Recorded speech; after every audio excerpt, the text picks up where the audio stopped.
Esta casa del siglo XVII que se muestra en San Ángel se conoce como la Casa del Risco, por su fuente elaborada con pedazos de porcelana conocidos como riscos. La casa perteneció al diplomático, legislador, político, catedrático universitario y abogado Isidro Fabela, quien la donó al pueblo de México en 1963. Convertida en museo, la casa resguarda las condecoraciones, los libros, todos los reconocimientos que Isidro Fabela obtuvo a lo largo de su vida. Sin embargo, son pocos quienes saben quién fue Isidro Fabela y cuál fue su labor legislativa. Yo califico a don Isidro Fabela como un verdadero revolucionario. En lo intelectual, en lo educativo, en lo internacional, con su estado, el Estado de México, que no sería sin el paso de don Isidro lo que es ahora, ¿no? Y después quizá lo que sea más importante y que lo hizo tener esa posibilidad de comprender los conflictos que se presentaban en Europa, una fortaleza moral y ética a toda prueba. Don Isidro era una persona muy espiritual, muy amable, con un conocimiento de las personas extraordinarias, emitía sus juicios en una o dos palabras y nunca se equivocó. O sea, porque los conflictos no es solamente en un hecho armado quién puede tener razón o no, sino esa concepción ética, moral, de cómo enfrentarse y qué posiciones tomar en momentos donde defender esas posiciones no era lo políticamente aceptado o aceptable. En Atlacomulco todo lleva el nombre de Isidro Fabela, y no es para menos, pues dejó huella en esta pujante ciudad del Estado de México que ha sido la cuna de innumerables políticos mexiquenses, aunque cuando Fabela nació era apenas un pequeño pueblo. Él viene de una familia, 3 hermanas y él. Es de una clase media, diríamos ahora media alta, más o menos, nació en Atlacomulco. Y yo creo que fue un niño muy cuidado, según las personas que lo conocieron, a la familia y todo esto, venía de una clase social, pues de clase media alta, en donde la cultura, el padre y todo lo demás era muy importante para ellos. Hacia 1889, la familia de Isidro Fabela se trasladó a la Ciudad de México. El pequeño realizó parte de sus estudios primarios en la escuela anexa a la Normal, donde fue compañero de Antonio Caso. Pero fue sin duda en el semillero de la Escuela Nacional Preparatoria, donde Isidro Fabela se interesó por vez primera en los problemas sociales que aquejaban al país, a la par de que se adentraba en los misterios de la literatura, teniendo como maestro a Justo Sierra y Juan de Dios Pesa. Isidro Fabela continuó sus estudios en la Escuela Nacional de Jurisprudencia y también practicó con entusiasmo el ejercicio de la escritura. Don Isidro fue, hasta donde yo sé y se ha escrito sobre ello, un buen estudiante universitario. A él le tocan esos años de cambio tan importantes. Estando en la Escuela de Jurisprudencia, por ejemplo, le toca uno de los abogados reyes que les daba un curso de jurisprudencia muy importante, dice que los enseñó a detestar a don Porfirio. Porque eran épocas tanto difíciles y por lo tanto muy llenas de ideas, muy llenas de proposiciones. El ambiente político en México estaba en mucha efervescencia.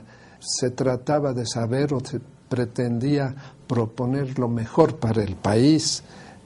Los primeros años del siglo XX fueron los de la decadencia del porfiriato, y mientras los grupos afines al dictador se disputaban la posible sucesión, crecía el descontento en todo el país. El viejo régimen, él empieza a hablar del viejo régimen, y que incluso con silbidos daba los estudiantes porque no querían ya a don Porfirio. En octubre de 1909, un grupo de antiguos preparatorianos fundaron el Ateneo de la Juventud, una organización cultural que pretendía difundir el pensamiento más avanzado, a la par que criticaban a la doctrina dominante, el positivismo. Isidro Fabela fue uno de sus miembros fundadores. Y yo creo que esto fue uno de sus grandes méritos de él, es decir, bien atento a la realidad nacional, discutiendo con sus pares, con los estudiantes, muchos de ellos de aquel famoso grupo de Ateneo de la Juventud, en donde salieron tantos prohombres de México que les tocó actuar en ese momento o después en la política nacional, en las letras, en las artes, los, vamos a decir un poco, los rebeldes con causa en este caso. También en 1909, Francisco I. Madero abanderó un movimiento en contra de Díaz y se presentó como candidato a la presidencia de la República. Isidro Fabela se integró entonces a la lucha maderista. Yo digo que fue un hombre, primero fielmente maderista, quizá más maderista que el propio Madero, y no solo era maderista, sino a partir de los principios plantados por Madero, él desarrolla su propia participación en el Congreso, ¿no? Cuando pues todavía se agarraban a balazos, ¿no? En 1912 se llevaron a cabo elecciones legislativas y su resultado fue la integración de una de las legislaturas más plurales y abiertas en toda la historia de México. Isidro Fabela fue electo diputado por el distrito de Ixtlahuaca, pero al poco tiempo se fue a trabajar al gobierno de Chihuahua, aunque regresó a su curul después del cuartelazo de Huerta y el asesinato de Madero. Él admiró, hasta donde yo puedo ver, y lo dijo él en sus escritos, admiraba al presidente Madero.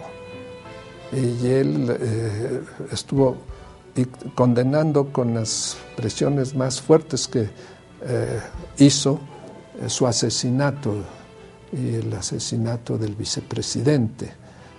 Cuando se viene el cuartelazo de Victoriano Huerta, siendo él diputado, va a tener que salir huyendo y va a dar hasta el norte a el estado de Chihuahua, donde era gobernador Abraham González, y se quedará allí como oficial mayor de su gobierno. Los estados, según se comentaba por ahí, no se oían, se veía la presencia de grupos de presión y de intereses de varios del norte, por ejemplo. Precisamente don Isidro fue allá en el gobierno del estado de Chihuahua, en el que estuvo como oficial mayor, si mal no recuerdo, algo así, del gobierno de Abraham González. Pero todo eso fue dándole precisamente la pauta de la situación actual. Como diputado, Fabela luchó contra el huertismo y participó en la organización del incipiente movimiento obrero como vocero de la Casa del Obrero Mundial, actividades que lo llevaron al exilio para huir de los esbirros del dictador. En julio de 1913, Isidro Fabela regresó a México para incorporarse a la lucha constitucionalista y comenzó una fructífera carrera diplomática al negociar la salida de la Armada estadounidense de Veracruz. Bueno, aunque la invasión norteamericana había sido, o se había justificado, la habían pretendido justificar como una sanción a Huerta por un ataque en el puerto de Tampico, en realidad era una afrenta a la soberanía mexicana y México nunca estuvo de acuerdo, ninguno de los dos gobiernos, el gobierno espurio y el gobierno que iba a ser constitucional de don Venustiano Carranza. Isidro Fabela, al frente de la Secretaría de Relaciones Exteriores, encabeza la reclamación del abandono de la ciudad de Veracruz, cosa que logra precisamente un 15 de septiembre del año siguiente, del año 15, y libera la ciudad de Veracruz, que ya pasa a ser plenamente de soberanía mexicana. Con una serie de alegatos y de trámites diplomáticos frente al agente oficioso norteamericano, porque todavía no estaban establecidas las relaciones diplomáticas formales. Fue una labor verdaderamente de una filigrana política y de una filigrana diplomática que logró en esos primeros momentos hacer valer la soberanía mexicana. A partir de ese momento, Isidro Fabela se convirtió en un pilar de las relaciones internacionales para el gobierno de Carranza. y será, bueno, propiamente el artífice de lo que se conoce después como la doctrina Carranza, que es una defensa muy drástica, muy rigurosa de la soberanía nacional.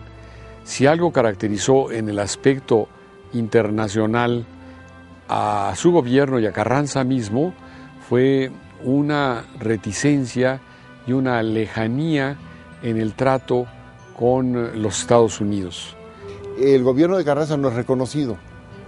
Había agentes oficiosos o agentes confidenciales tanto de México en las capitales europeas y en Washington como de estas potencias en la capital de la República. Había que fortalecer la imagen de México en el mundo, y entonces Carranza, que ya se había hecho del Poder Ejecutivo y que la diplomacia que se debía de llevar aquí en la capital de la República tenía, si no menos trascendencia, podía ser llevada de otra forma, le encarga a Fabela que primero vaya a América del Sur y lo nombra agente confidencial y luego embajador a Argentina, Brasil y Chile, lo que en aquel momento se le llamaba el ABC. Y luego embajador en Alemania, donde desempeña la titularidad, el jefe de misión en Alemania, cuando se da el asesinato del presidente Carranza, que es cuando él renuncia a la embajada, se queda una temporada en Europa y luego regresa a México, donde se mantiene al margen de su participación en el gobierno y de su participación en la diplomacia mexicana, hasta que en el año 36 lo llama el general Cárdenas a representar a México en la Liga de las Naciones. Durante estos años, alejado del ejercicio de la vida pública, Isidro Fabela se refugió nuevamente en la cátedra. Su pensamiento, en ese entonces, había evolucionado hacia un decisivo antiimperialismo, luego de haber vivido la intervención estadounidense en Veracruz y las intrigas realizadas contra Madero por la embajada de nuestro vecino del norte. Publica 3 o 4 libros muy importantes: Neutralidad y No intervención, donde fija la posición de México, que luego se haría de México